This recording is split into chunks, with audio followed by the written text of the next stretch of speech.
Hi and welcome to Tefal Meet the Expert, your free introduction and instruction to the eye companion, Tefal's ultimate cooking food processor. In this session we'll start with the inspiration you'll receive from the 300-page cookbook, from the Tefal app and from our other online resources, because we want you to be inspired. At Tefal we're all about less stress and more life, easy delicious life. And we want to help you to get there quickly. Then we'll look at the attachments, the accessories, the presets, and finally manual cooking. With the know-how you receive in this session, you'll be cooking all your family favorites in no time. So let's start with the cookbook. Not only is it a fantastic resource with 300 recipes from starters to soups to mains to desserts and pastries, but it's also a great resource introducing you to your new appliance. The front of the book is essential reading, with tips to get you started and some easy recipes that will get you hooked on the eye companion. For further recipes, I suggest downloading the Tefal app to your smartphone or tablet. We constantly update the app with new recipes from our chefs, influencers, and staff. Hey, I've even got a few tasty creations on the app. There are recipes and seasonal collections to keep your creative juices flowing. And finally, if you want more, you'll find a lot of help and themed recipes on our Facebook page, Tefal Thermo Cooking Australia. Next, you'll notice that we've included a handy digital scale. This will ensure that you make precise measurements before putting your ingredients into the bowl. We've all been in a situation where we've added too much of an ingredient to a mixture. Now we have to start fishing out some flour or sugar.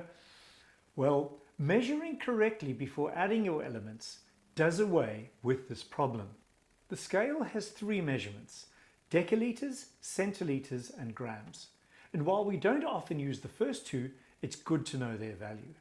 A deciliter is 100 milliliters and a centiliter is 10 milliliters, or the equivalent to 2 teaspoons. Grams, well, we're all familiar with those. And now many good cookbooks list ingredients only in grams, even eggs and liquids. After all, it's more precise. As we all know, not all eggs are created equal.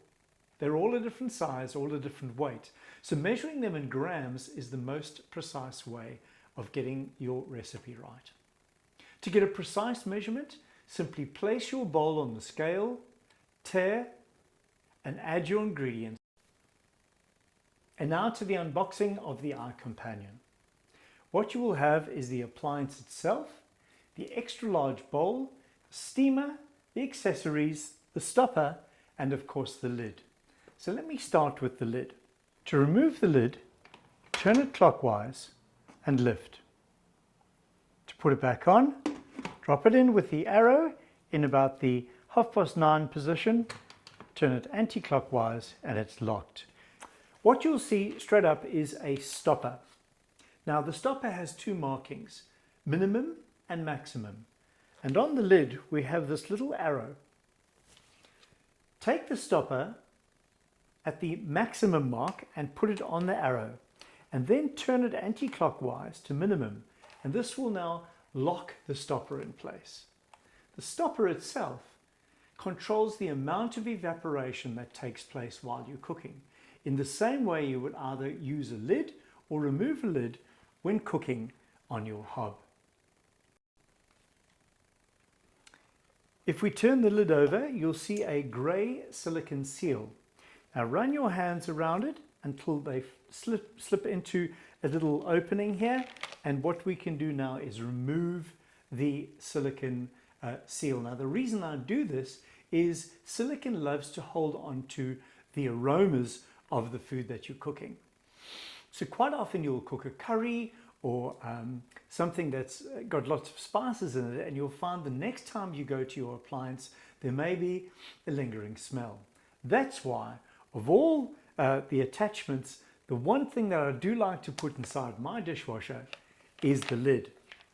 By dishwashing it, it'll make sure that the glass is nice and shiny clean, and it'll also make sure that the odors or aromas are removed from the silicone seal. And as you see, to put it back together again, simply hold in place, click it down, and we're good to go. Next, I'd like to talk about the bowl.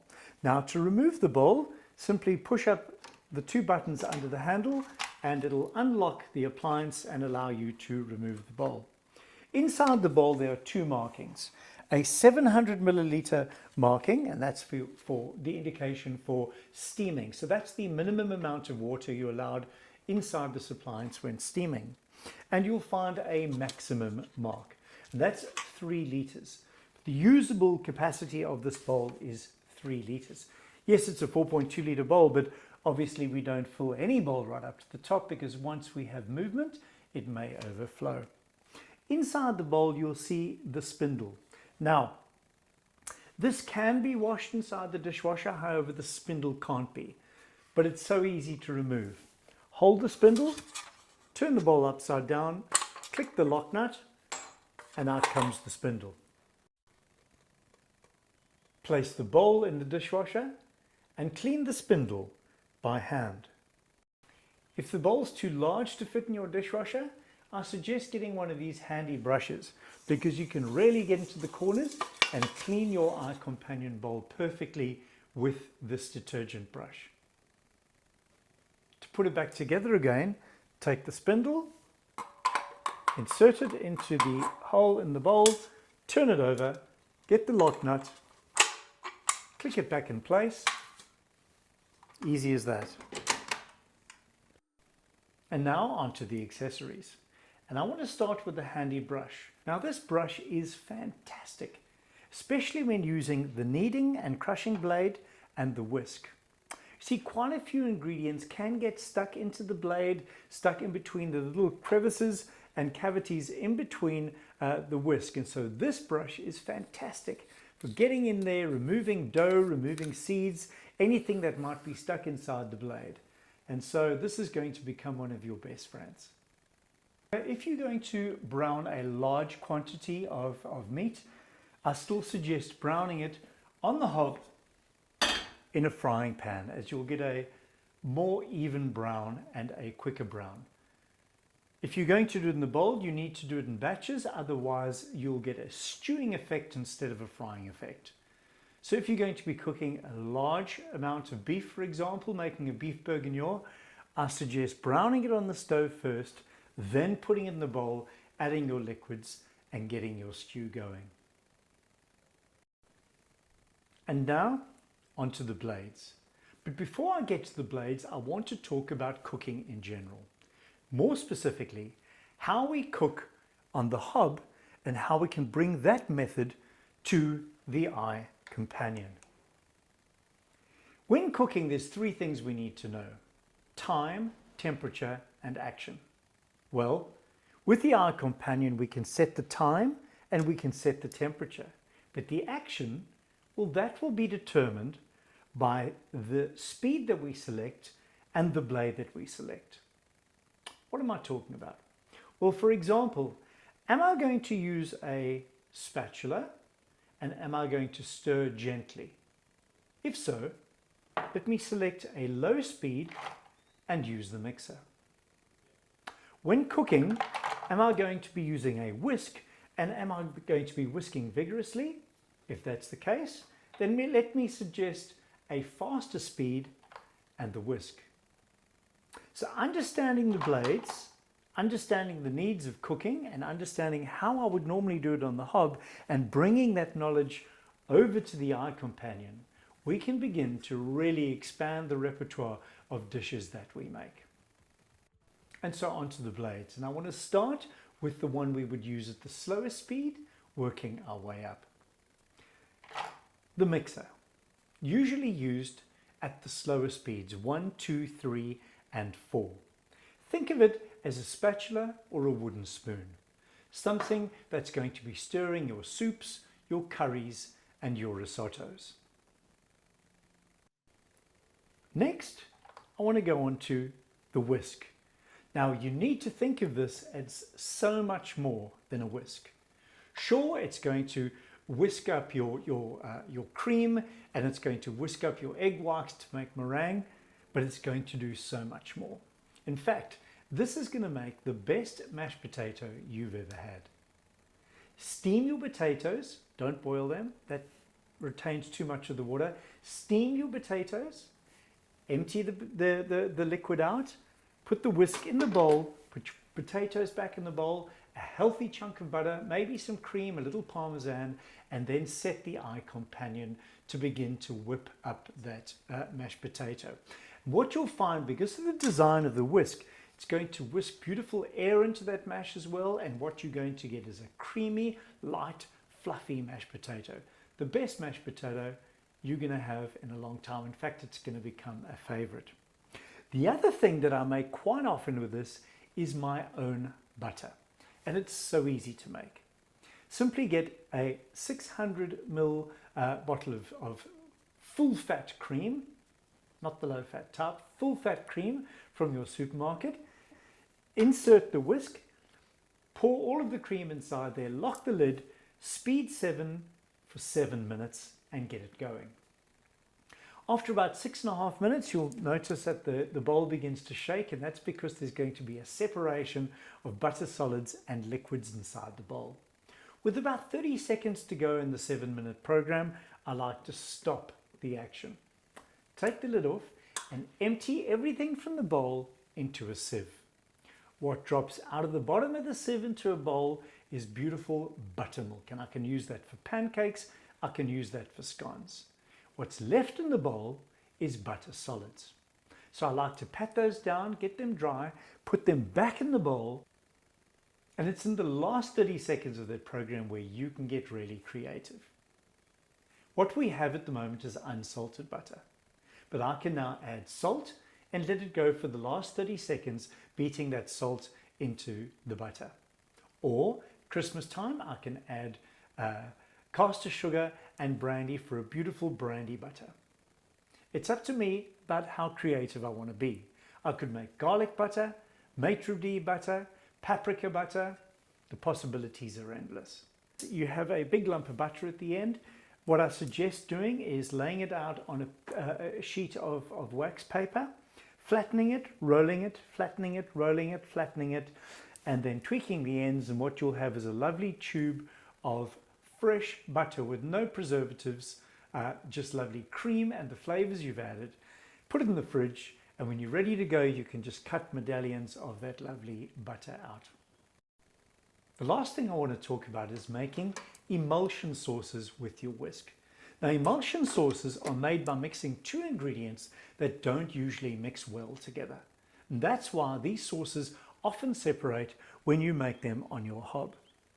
Usually heat or an emulsifying agent, normally an egg, is used to combine the mixtures. In the front of the cookbook, you'll find the emulsion sauce hollandaise sauce, perfect for a steak, for asparagus, or putting on top of your eggs benedict. It's fantastic, and from there we can break out, we can make sauce béarnaise or any of the other beautiful emulsion sauces, even lovely fresh mayonnaise. The next blade I want to talk about is the ultra blade, the sharp one. What you'll find on top of the blade is a little marking saying no ice. The reason that's there is that this blade is for chopping soft ingredients, onions, garlic, tomato, that sort of thing. Getting your sofrito ready when you're going to soften up your onions and your garlics at the base of a tomato sauce. It's also great for blitzing soups. So you'll find when I get to the soup programs later, for your creamy soups, this blade is called for. And at the end of the cooking process, it's going to blitz those beautiful pumpkins and leeks and things you have in your soup into a lovely cream. It's also great for making purees, especially if you're a mum or a dad with a young child and you need to make some lovely vegetable purees to feed them. This is a fantastic blade for that. Remember, for softer ingredients. And finally, onto the kneading and crushing blade, probably one of my favorite blades. This has two purposes. At faster speeds, it's for crushing hard things like nuts and like ice. If you're having a dinner party and you've forgotten to plan a dessert, simply put the crushing blade into the machine with some frozen fruit and a little bit of caster sugar, blitz it up and you have an instant sorbet. If you need almond meal, which is quite expensive, but almonds aren't, simply place the crushing blade in the bowl with some almonds, and within 20 seconds you'll have brilliant almond meal.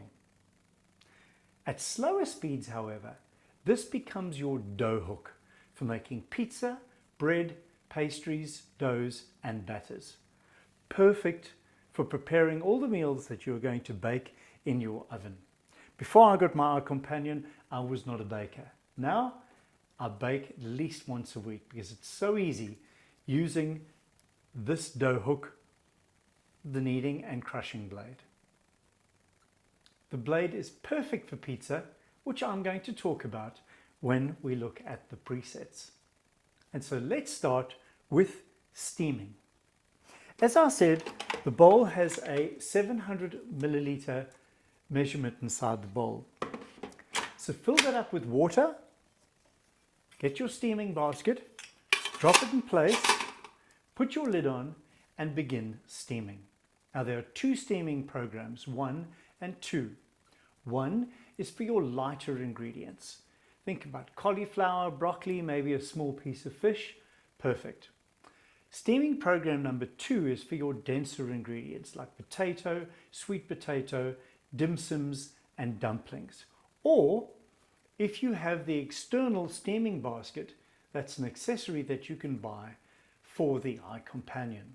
Steaming program 2 will allow you then to steam on numerous levels. Next, the 2 soup programs.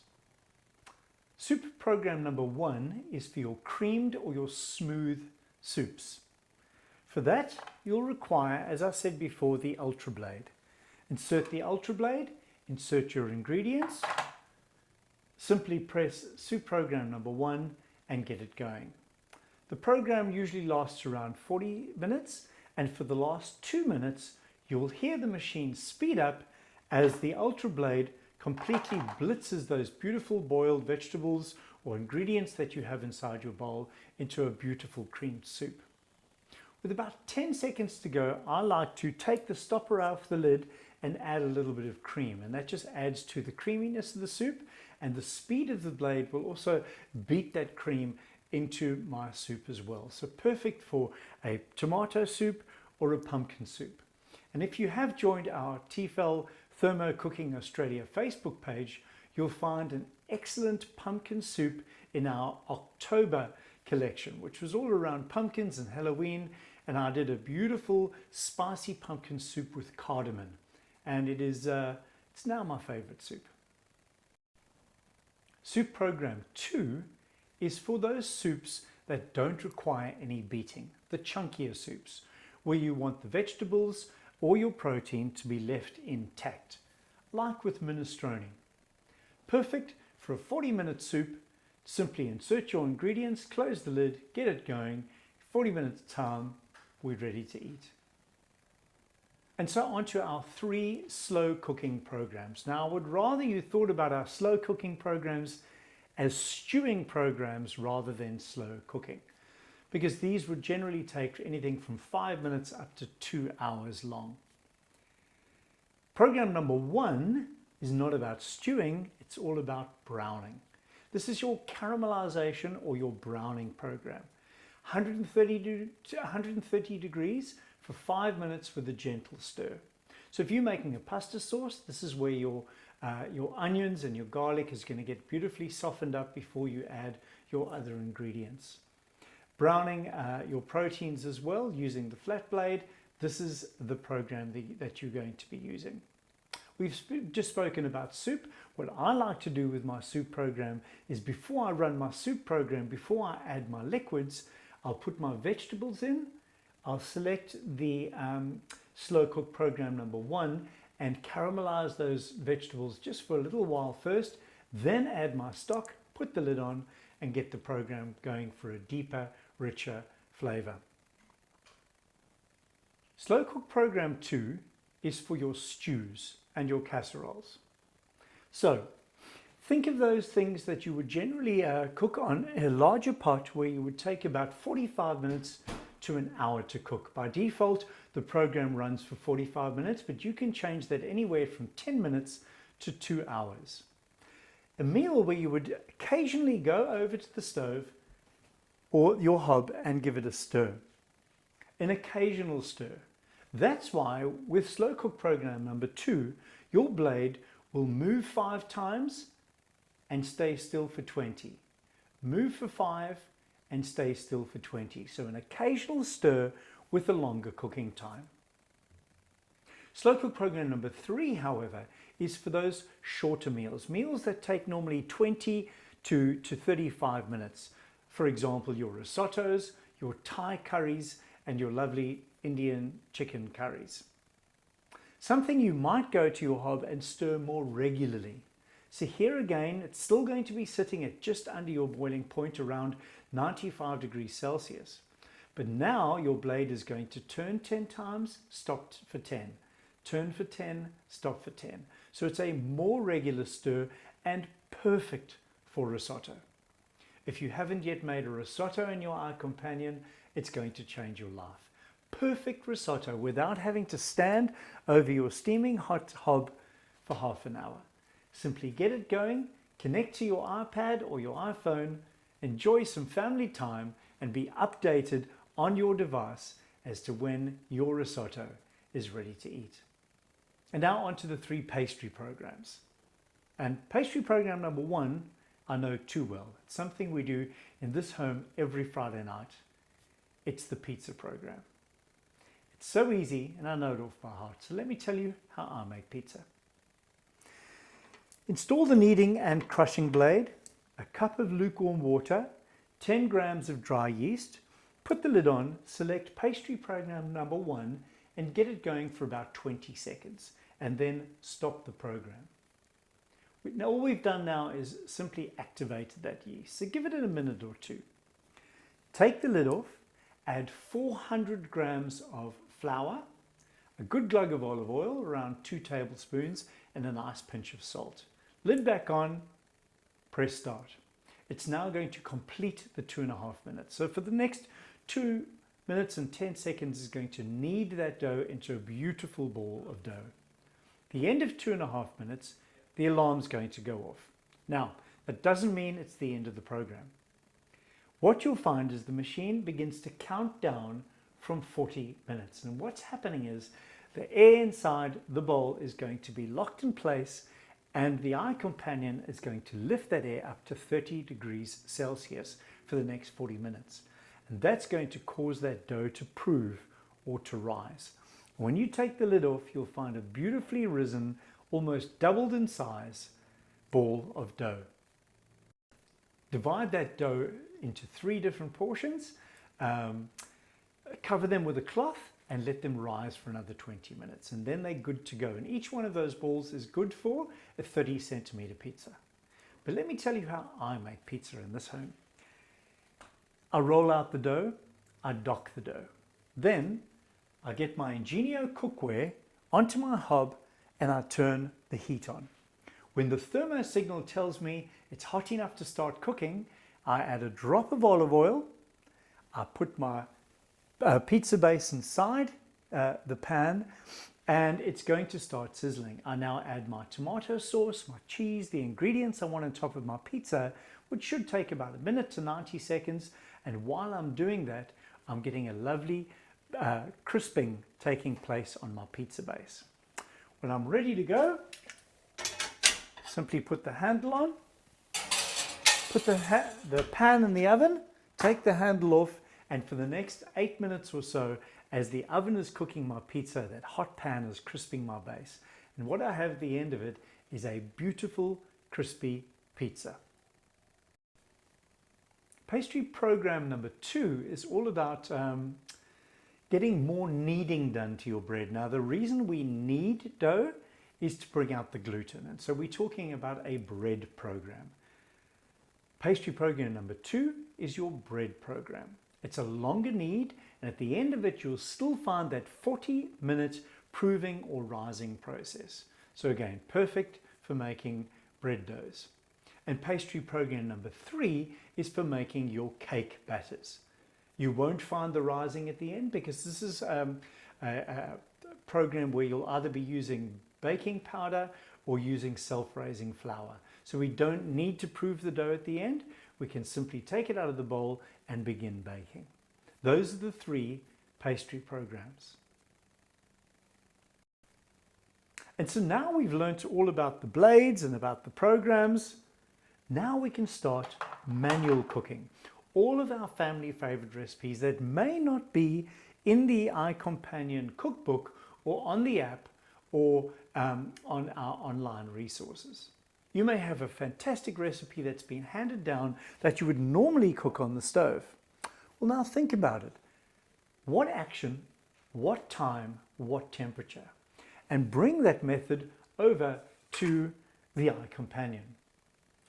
Think of your family favorite recipe, think about how you cook it on the stove, and then bring it over to your iCompanion and tell us about it. Send us the recipe, send us a photo, we'll try it out, and we think it's a great recipe too. We will add it to the app. Become part of the community, become part of those people who are not about stress, but are all about living a delicious, healthy life. That's iCompanion from Tefal.